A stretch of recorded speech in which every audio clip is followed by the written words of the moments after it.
छत्तीसगढ़ में ये पहली दफा नहीं है जब बाहरी और स्थानीय का मुद्दा गरमाया हो। इससे पहले भी कुलपतियों की नियुक्ति का विवाद सामने आता रहा है।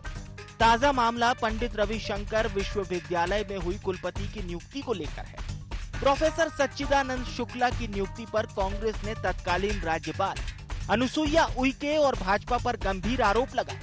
कांग्रेस ने इसे छत्तीसगढ़ की प्रतिभा के साथ अन्याय बताया। कांग्रेस इतने में ही नहीं रुकी, आगे कहा कि उइके के कार्यकाल में 5वीं बार बाहरी व्यक्ति की नियुक्ति हुई। पूर्व राज्यपाल सुश्री अनुसुईया उइके की विदाई हुई।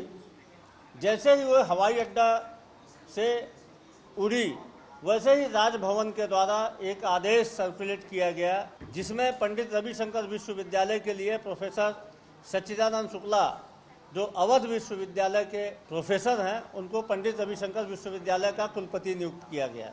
एक बार फिर से छत्तीसगढ़ की प्रतिभा के साथ अन्याय हुआ। अनुसुईया उइके जी के कार्यकाल में यह 6वीं नियुक्ति है कुलपति की, जिसमें बाहरी व्यक्ति को नियुक्त कर दिया गया। छत्तीसगढ़ की प्रतिभा के साथ अन्याय किया गया। अब दुर्भाग्यजनक बात यह है कि भारतीय जनता पार्टी इन नियुक्तियों के पीछे कहीं न कहीं प्रश्रय देते रही। भारतीय जनता पार्टी के दबाव में नियुक्तियां की गई। भारतीय जनता पार्टी का छत्तीसगढ़िया विरोधी चरित्र एक बार फिर से सामने आया है। इधर कांग्रेस द्वारा लगाए गए गंभीर आरोपों पर भाजपा ने पलटवार किया। पूर्व मंत्री केदार कश्यप ने कहा कि छत्तीसगढ़ियावाद पर कांग्रेस को बात करने का अधिकार नहीं है। इसे लेकर कांग्रेस नैतिकता खो चुकी है। कांग्रेस ने बाहर के लोगों को राज्यसभा सांसद बनाया। कांग्रेस ने छत्तीसगढ़ियों का अपमान किया। छत्तीसगढ़ियावाद पर कांग्रेस पार्टी को किसी भी तरीके का वक्तव्य देने का, कोई बात कहने का कोई अधिकार नहीं है। वो अपनी इस विषय को लेकर के अपनी नैतिकता खो चुकी है। कांग्रेस पार्टी ने जिस तरीके से छत्तीसगढ़ के सर्वोच्च पद पर जब यहाँ के लोगों को अवसर देने की बारी आई थी, तब यहाँ पर छत्तीसगढ़ के हमारे लोगों को उनकी योग्यता नहीं थी क्या, उनकी क्षमता नहीं थी? तब आपने दूसरे प्रदेश के लोगों को दूसरे प्रदेश को ला करके आपने यहाँ से सांसद बनाकर भेजा, और उसके लिए बाद भी आप ये कहते हो कि हम छत्तीसगढ़िया को प्रमोट करते हैं, छत्तीसगढ़ियों का सम्मान करते हैं। आपका यही सम्मान है? आपने छत्तीसगढ़ियों का अपमान किया है। तमाम विवादों के बीच एक बार फिर से स्थानीय बनाम बाहरी का मुद्दा सियासत में छा चुका है, जिसकी रफ्तार कब ढीली पड़ती है ये तो देखने वाली बात होगी। वहीं आने वाले दिनों में स्थानीय बनाम बाहरी का मुद्दा क्या रंग लाता है, ये देखना वाकई में दिलचस्प होगा। IND 24 के लिए रायपुर से कैमरामैन सूर्यकांत गौतम के साथ निधि प्रसाद की रिपोर्ट।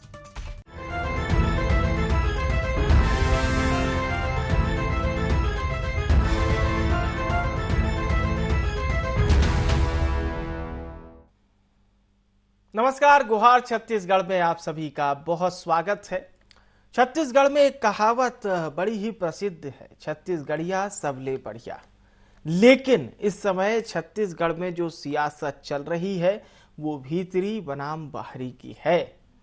अब जब ये सियासत कुलपति बदलने पर हुई, जिस पर कांग्रेस का ये कहना है कि छत्तीसगढ़ के साथ और छत्तीसगढ़ की प्रतिभा के साथ अन्याय हुआ है, इस पर बीजेपी ने ये कहा कि कांग्रेस ने भी तो बाहर से सांसद लाकर यहां पर लड़वाए और बाहर से सांसद बनवाए। ये जुगलबंदियां सिर्फ सियासी नहीं है, अब ये छत्तीसगढ़िया के अस्तित्व तक धीरे धीरे पहुंचाई जा रही हैं, ताकि आम जन भी इस बात से जुड़ सके। और इसमें कांग्रेस और बीजेपी दोनों ही पीछे नहीं है। दोनों पार्टियां अपनी ओर से ये कोशिश कर रही हैं कि जनता के मन में किस तरह से अपनी जगह बनाई जाए। तमाम विषयों पर चर्चा करेंगे। सबसे पहले नजर डालते हैं गुहार छत्तीसगढ़ के प्रमुख बिंदुओं की ओर। तो सबसे पहले आखिर किसने किया है छत्तीसगढ़िया का अपमान, ये अहम सवाल। कब तक जारी रहेगा भीतरी बनाम बाहरी का ये विवाद? तत्कालीन राज्यपाल पर लगाए कांग्रेस के आरोपों में आखिर कितना दम? नियुक्ति पर विवाद ने क्या सियासत को दी धार? ये वो सवाल होंगे जिस पर हम चर्चा को करेंगे, और हमारे साथ जो पैनल जुड़ेगा उसे उससे जानने की कोशिश करेंगे कि ये जो आरोप लगाए जा रहे हैं इसमें आखिर दम कितना है। क्योंकि आरोप तो लगा दिए, मान लीजिए कांग्रेस ने जो आरोप लगाए हैं, जिसमें कांग्रेस का ये कहना है कि अनुसुईया उइके का जो प्लेन है वो जिस तरह से टेक ऑफ किया और उसके बिल्कुल उसी समय ऑर्डर जारी हो जाता है, यानी कि बहुत ही नाटकीय अंदाज में ये ऑर्डर जारी हुआ, ऐसा कांग्रेस का कहना है। चर्चा को शुरू करते हैं। हमारे साथ खास मेहमान जुड़ चुके हैं, अंशुल मिश्रा जी हमारे साथ जुड़ चुके हैं, प्रदेश प्रवक्ता हैं छत्तीसगढ़ कांग्रेस के। के.एस. चौहान साहब जुड़ चुके हैं, प्रदेश प्रवक्ता हैं छत्तीसगढ़ भाजपा के। आप दोनों मेहमानों का बहुत स्वागत है। मैं मिश्रा साहब, जो बात सुशील आनंद शुक्ला जी ने कही है कि बिल्कुल नाटकीय अंदाज में ऑर्डर जारी हुआ, ये सही है क्या? इतना फास्ट फॉरवर्ड तो आजकल मतलब पिज्जा डिलीवरी भी नहीं होती, जितना जल्दी ऑर्डर जारी हुआ। यदि मैं सुशील आनंद शुक्ला जी के इस बयान को फिर से सुनूं तो। जी जी जी, आपने अभी एक एग्जांपल दिया कि इतनी तेज तो पिज्जा की डिलीवरी भी नहीं होती। आप सोच लीजिए कि अगर हमें इस प्रकार के अगर एग्जांपल रखने पड़ रहे हैं तो संवैधानिक पद पर बैठी हुई महिला राज्यपाल महोदया के लिए अगर एग्जांपल हमने देने पड़ रहे हैं तो वो कहीं ना कहीं सर्विस प्रोवाइडर बनती हुई जा रही हैं। और वो सर्विस प्रोवाइडर आखिर किसकी है? एक पार्टी विशेष की सर्विस प्रोवाइडर है।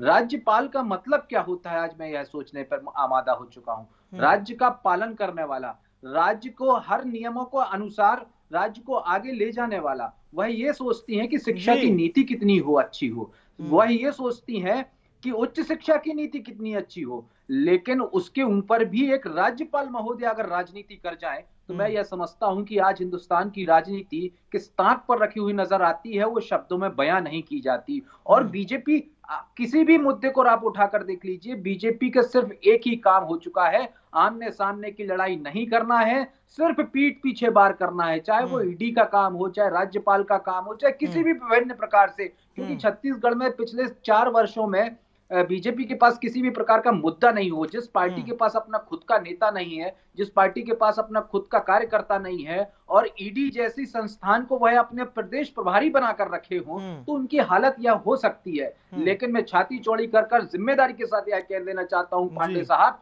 कि हम कांग्रेसी हैं, कांग्रेसी कार्यकर्ता है। जिस हिसाब से ईडी से लड़े थे उसी हिसाब से आंदोलन के रास्ते को प्रशस्त करेंगे, क्योंकि यहाँ पर शिक्षा और नीति और रीति का सवाल है। हम यह समझते हैं कि पढ़ेगा इंडिया तभी आगे बढ़ेगा इंडिया, इसलिए इंडिया को पढ़ाएंगे और राजनीति से बहुत दूर रहेंगे। चाहे किसी भी ताक पर हमको जाना पड़े, किसी भी बिंदु पर हमको जाना पड़े, बीजेपी के जो ये मंसूबे हैं वो कभी कामयाब नहीं होने देंगे। उस समय गोरों से लड़े थे, अब हमारी जिम्मेदारी चोरों से लड़ने की है। के.एस. चौहान साहब, बिना किसी भूमिका के क्या रविशंकर विश्वविद्यालय में जो कुलपति की नियुक्ति हुई वो भीतरी बनाम बाहरी वाला ये जो मुद्दा इसलिए आ गया कि छत्तीसगढ़ के किसी प्रोफेसर को यदि कुलपति बना दिया जाता तो और भी अच्छा रहता? क्योंकि आज से तकरीबन 6 महीने पहले की बात है, चाहे रविंद्र चौबे जी रहे हों या फिर प्रेम सिंह टेकाम साहब या अन्य मंत्री भी, तो ये मुद्दा बहुत छाया हुआ था। सब यही कह रहे थे कि किसी छत्तीसगढ़ के ही वरिष्ठ विद्वान को मिलना चाहिए मौका। ऐसा फिलहाल तो नहीं हुआ। चौहान साहब जी जी जी जी जी जी बिल्कुल सही बोल रहे हैं आप कि विद्वान को मिलना चाहिए था। और इसमें छत्तीसगढ़ का ही भला है कि विद्वान को मिलना चाहिए, ताकि वो यूनिवर्सिटी जो है वो आगे बढ़ सके, उसमें क्रिएटिविटी आ सके और उसमें निखार आ सके। क्योंकि कुलपति जो होता नहीं तो अभी जो आए तो अकेले वही विद्वान थे क्या? अब आपने विद्वान शब्द को 2 बार कोट कर दिया। डॉक्टर अजय चंद्राकर जी बैठे, शिक्षा जगत का वर्षों का अनुभव है उनको, अलग अलग मुख्यमंत्री मंत्री अलग अलग मंचों पर उनको कितनी बार सम्मानित कर चुके हैं। मतलब मुझे लगता है वो 2 बार विद्वान सुन के उनको तो अच्छा नहीं लगा होगा। चौहान साहब, मैंने सिर्फ विद्वान की बात बोली है, मैंने ये नहीं बोला है कि छत्तीसगढ़ का हो या दूसरी जगह का हो, ये मैंने बोला है। दूसरी बात ये है कि जो भी पद, जो राज्यपाल का जो पद होता है वो कुल अधापति होते हैं। कुल अधापति मतलब पूरी यूनिवर्सिटी के कुलपति, पूरी यूनिवर्सिटी के बॉस होते हैं।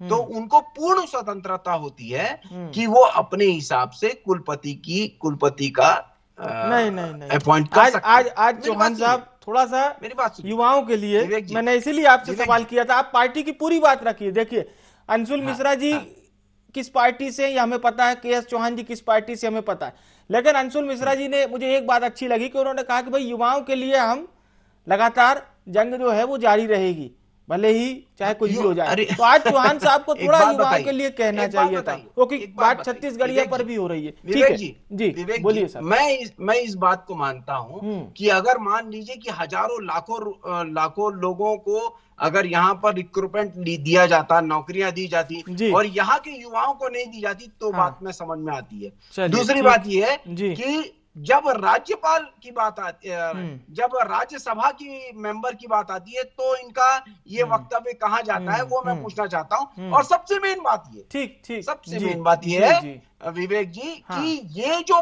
पद जो नियुक्त किया गया है वो संवैधानिक है, संवैधानिक तरीके से नियुक्त किया गया है कि नहीं किया गया है वो देखना जरूरी है। और ये जरूरी है हमारे को कि यूनिवर्सिटी में और अच्छे से अच्छे अच्छे लोग हो सकते हैं, कौन नहीं हो सकते हैं, वो उनका आउटलुक है। इतना हम लोग सोच नहीं सकते हैं, हम प्रवक्ता हैं छोटे मोटे। मैं आपके पास लौटूंगा चौहान साहब। बहरहाल आपने बहुत स्पष्ट अपनी बात रखी और सवाल भी किया, वो भी सवाल पूछूंगा अंशुल जी से। चंद्राकर साहब, अब ये मैं कहूंगा कि बिल्कुल आपके सिलेबस वाला आज कार्यक्रम है। आपसे मैं ये जानना चाहूंगा कि छत्तीसगढ़ में जो वर्षों से शिक्षा जगत में अपनी सेवा दे रहे हैं, ऐसे किसी प्रोफेसर की यदि नियुक्ति हो जाती, पंडित रविशंकर शुक्ल विश्वविद्यालय कितनी अहम भूमिका रखता है छत्तीसगढ़ में, ये मुझे दोबारा से बताने की जरूरत नहीं है। और मध्य प्रदेश के पहले मुख्यमंत्री के नाम पर यह यूनिवर्सिटी है। पर चंद्राकर साहब, एक आपकी राय बिना किसी सियासी दखल के। जी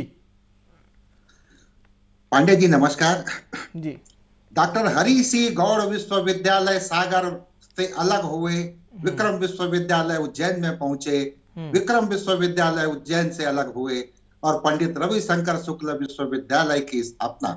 वाह, ये अच्छी जानकारी आपने दी जी।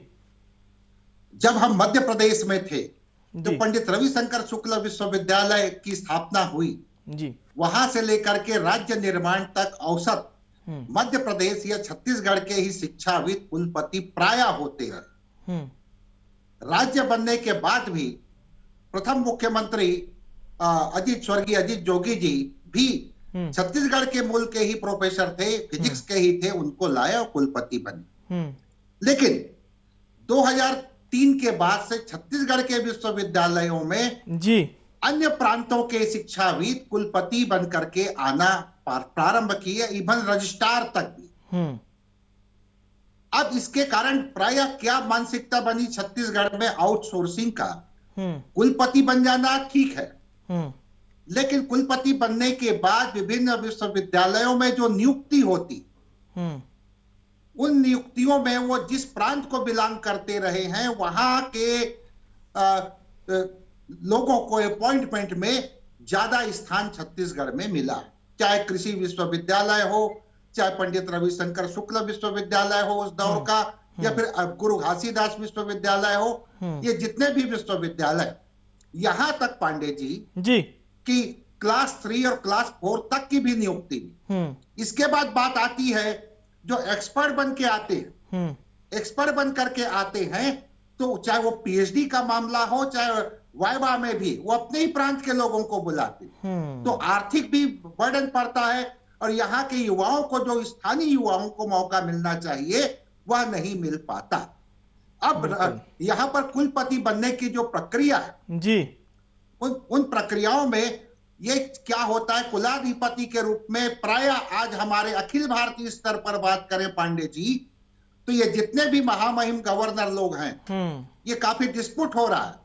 केरल में महामहिम आरिफ मोहम्मद खान को इसीलिए वहां के कुलाधिपति से हटा दिया गया, एक्ट दूसरा ला दिया गया। और अगर मैं सही हूं तो कहीं ना कहीं बंगाल में भी यही चीज लागू की गई ममता बनर्जी द्वारा। पश्चिम बंगाल में भी यही स्थिति हुई। जी। कारण यही है। तो मूल बात यह है कि स्थानीय शिक्षाविदों की कमी नहीं है।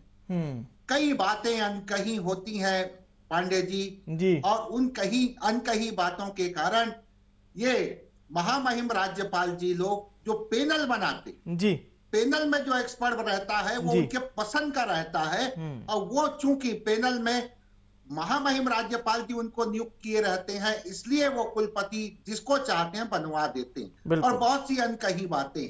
लेकिन मूल बात यह है कि पूर्व राज्यपाल उस समय कार्यकारी राज्यपाल थी, उनको यह काम नहीं करना था, और कल जो शपथ लेंगे राज्यपाल जी उनके विवेक के ऊपर छोड़ना था, तो शायद विवाद की स्थिति नहीं आती। पांडे जी बहुत बहुत बहुत ही अच्छे से आपने बहुत अच्छी जानकारी भी दी है हमारे दर्शकों को।